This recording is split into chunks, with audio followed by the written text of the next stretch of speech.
Ajar. Iya, saya mengajar. Saya sebelumnya kan saya juga guru di sekolah-sekolah dan saya nyaman dengan itu.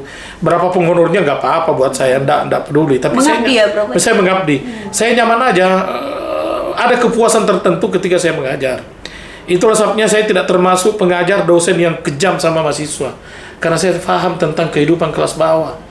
Nah, sehingga saya termasuk ketua jurusan termuda di IKIP di tahun 2000. Ya. Jadi mohon maaf kalau ada teman-teman enggak, saya yang termuda menjadi ketua berapa jurusan. itu, Bro? Di tahun 2000. Maksudnya usia Prof waktu itu? Usia 30 tahun. 30-an. Tapi waktu itu yang ketua jurusan itu tua-tua semua. Makanya saya bilang saya lebih muda dari mereka semua. Nah, kemudian saya lanjut sekolah di ITB dan di UI. Pada saat itu juga saya mencoba melihat bahwa jurusan ini kalau mau berkembang, seni ini harus keluar dari bahasa.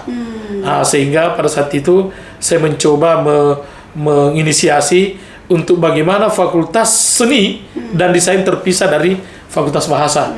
Dan alhamdulillah itu terjadi. Dan ketika itu saya masih berada di UI tahun 2007 saya selesai, dan ketika fakultas itu terbentuk saya dipanggil. Jadi saya ketua jurusan tidak pernah saya minta-minta.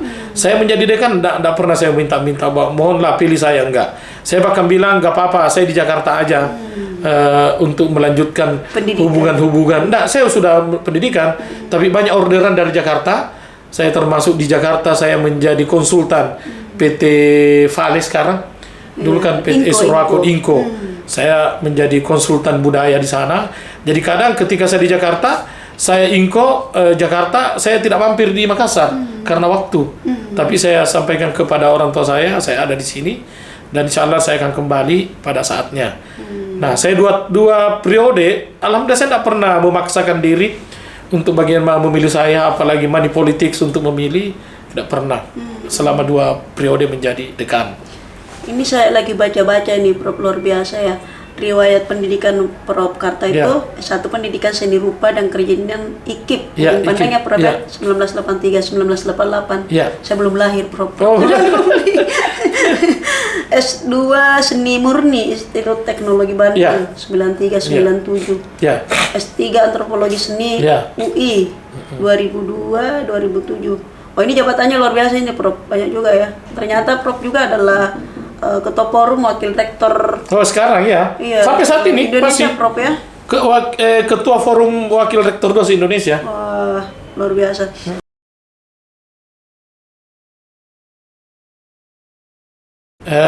Jadi saya sekarang ini sejak tanggal 17 Mei itu ditakdirkan dan diijabah doa-doanya orang lain terhadap saya untuk memegang kendali. Jadi saya ingat kembali, saya selalu memang berjuang. Setiap ada proses saya berjuang. Ini perjuangan berat juga untuk menjadi rektor. Yang membawa saya berjuang berat itu karena harga diri. Harga diri saya harus saya tunjukkan, karena tidak boleh saya mendaftar jadi calon rektor kalau ternyata saya hanya memiliki pendukung sedikit. Karena ini kan pemilihan ini adalah kuantitatif. Siapa yang banyak pendukungnya itu yang jadi rektor. Sampai kemarin luar biasa. Ya. Nah, itulah sebabnya mungkin kekurangan yang dilihat orang terhadap saya, karena ketika visi misi saya akan sampaikan, saya hanya ingin melanjutkan percepatan, kemudian melengkapi, melanjutkan apa yang ada sekarang. Kita ini bukan di dunia ranah politik. Akademik ini terus berjenjang. Kalau anak-anak kita itu semester 1 hari ini, besok semester 2, semester 3, keberlanjutan. Yang bisa dilakukan di situ percepatan, akselerasinya, melengkapi dan sebagainya. Sehingga saya menjadi rektor, ya alhamdulillah saya tahu peta jalan menuju tujuan yang terhormat. Karena saya juga berada di rektorat ini 8 tahun bersama Profesor Husain Saam.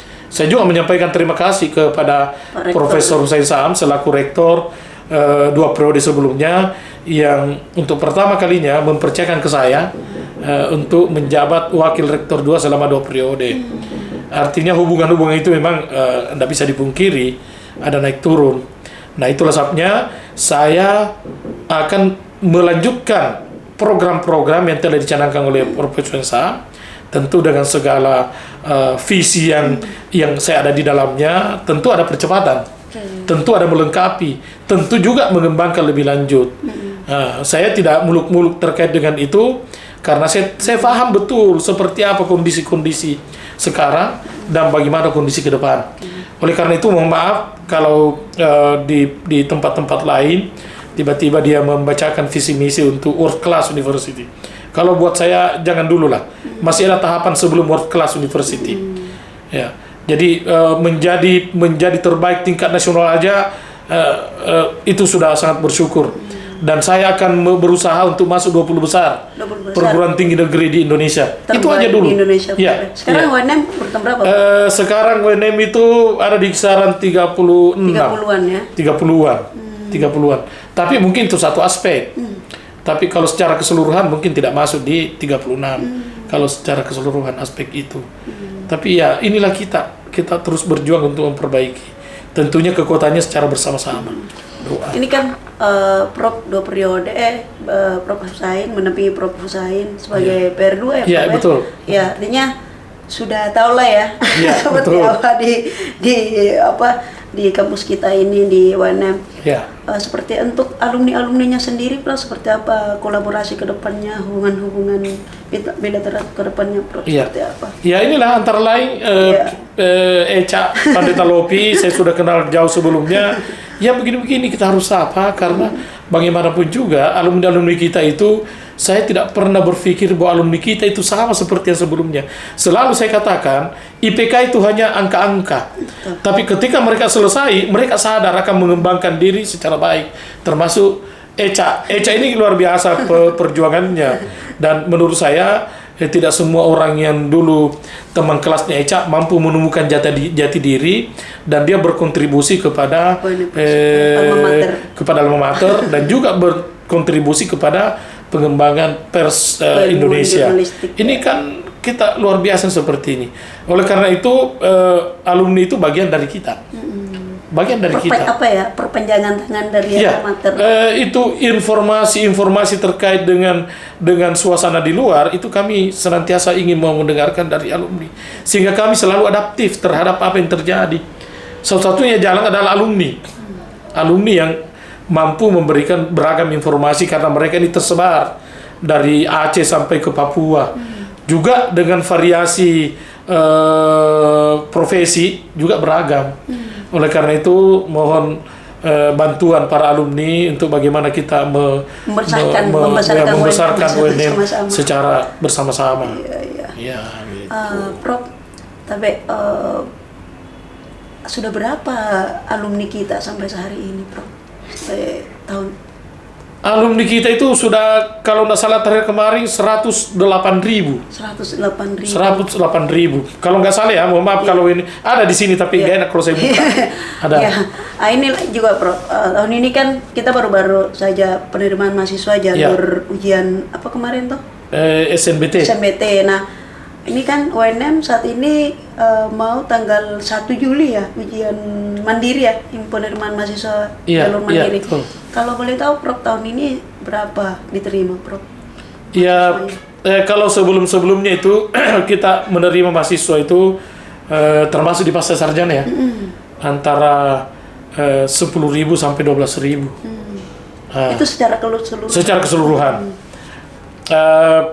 Ada arahan dari kementerian supaya bagaimana kita bisa memproporsionalkan sesuai dengan kondisi sarana prasarana kita.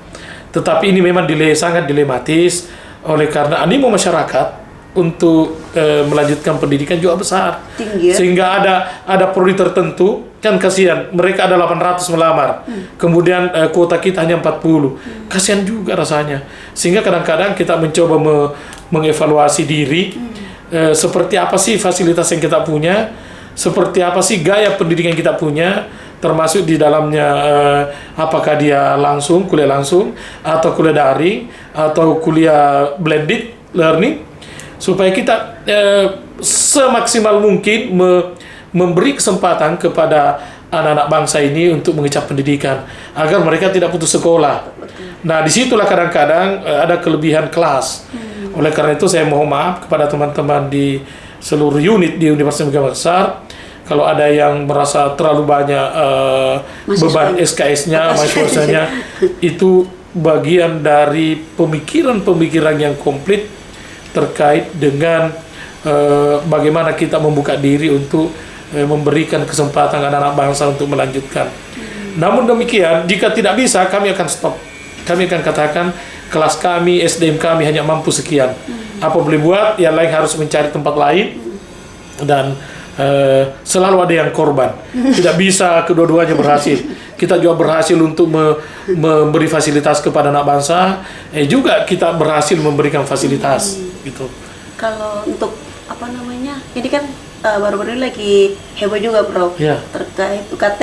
Ini mungkin juga, kan waktu kemarin-kemarin tuh heboh UKT naik sekian-sekian. Nah, itu menjadi ketakutan juga orang-orang melanjutkan pendidikan. Padahal sebenarnya keberlanjutan pendidikan ini sangat penting untuk kemajuan bangsa. Nah, seperti apa nih, Prof, di UNM sendiri, Prof? Ya, jadi mohon maaf kalau ini televisi ya? Audio? Ya. Audio? Prof. Audio visual? Iya, audio visual. Audio visual atau diedit nanti. Oh, enggak, maksud saya dia hanya ada di apa gitu. Medsos. Medsos. Mohon maaf kalau saya bilang begini. Terkait dengan UKT, saya belum dapat bukti nyata terhadap kemampuan keluarga yang inline dengan kebutuhan di anak-anaknya di perguruan tinggi.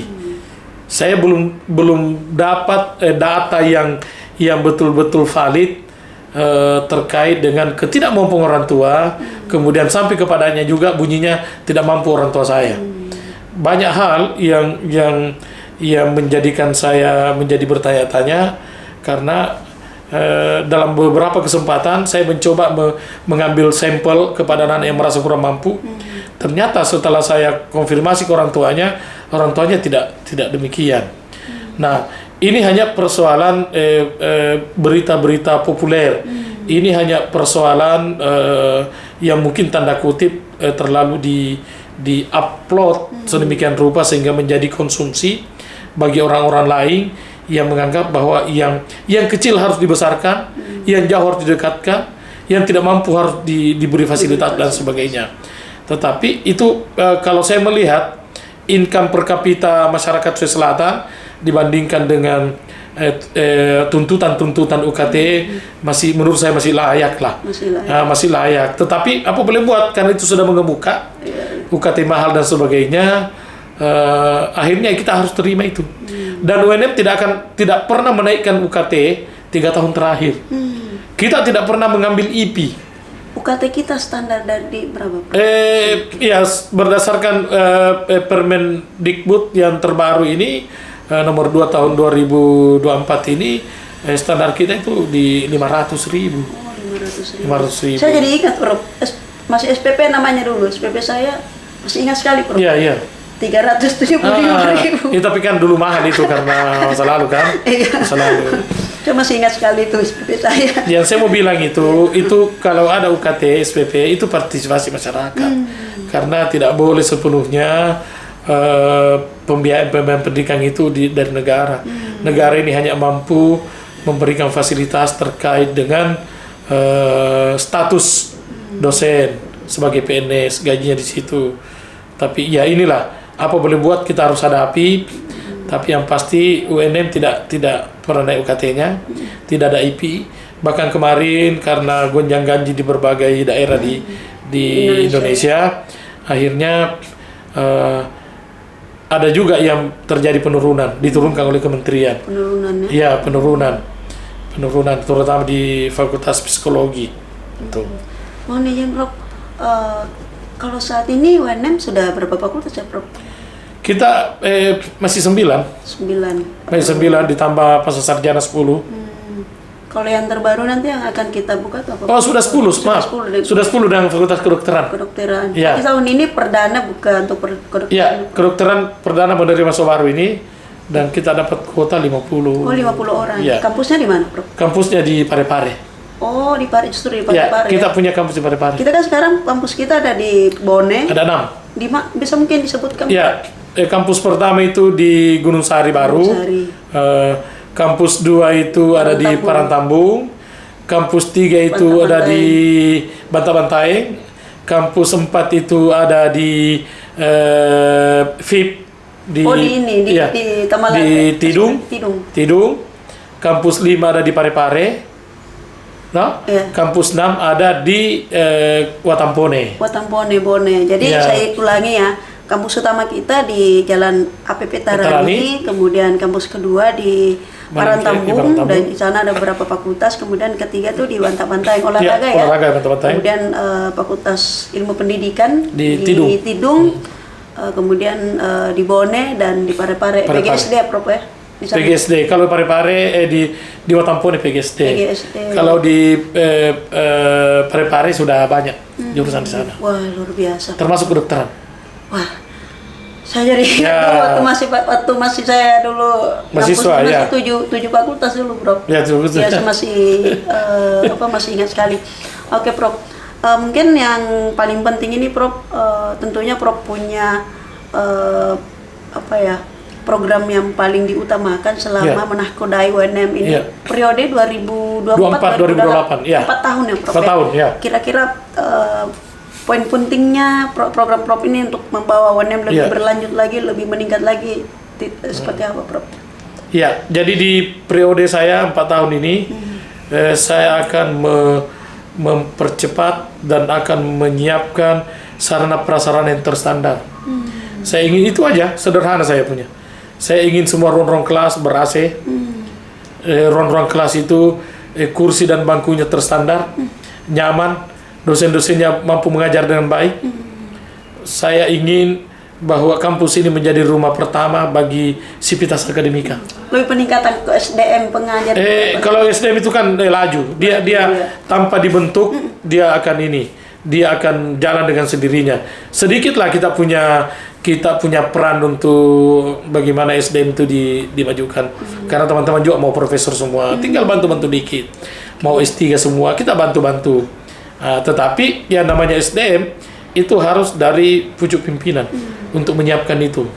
Jadi sekarang saya sudah bagikan smartboard. Smartboard itu bisa touchscreen, bisa video, bisa apa. Itu smartboard itu yang terkini sekarang. Kemudian AC itu saya sampaikan kepada seluruh unit. Setiap kelas minimal 4 AC-nya. Ya, iya. Artinya kalau dia tidak bisa dingin, minimal tidak panas. Berarti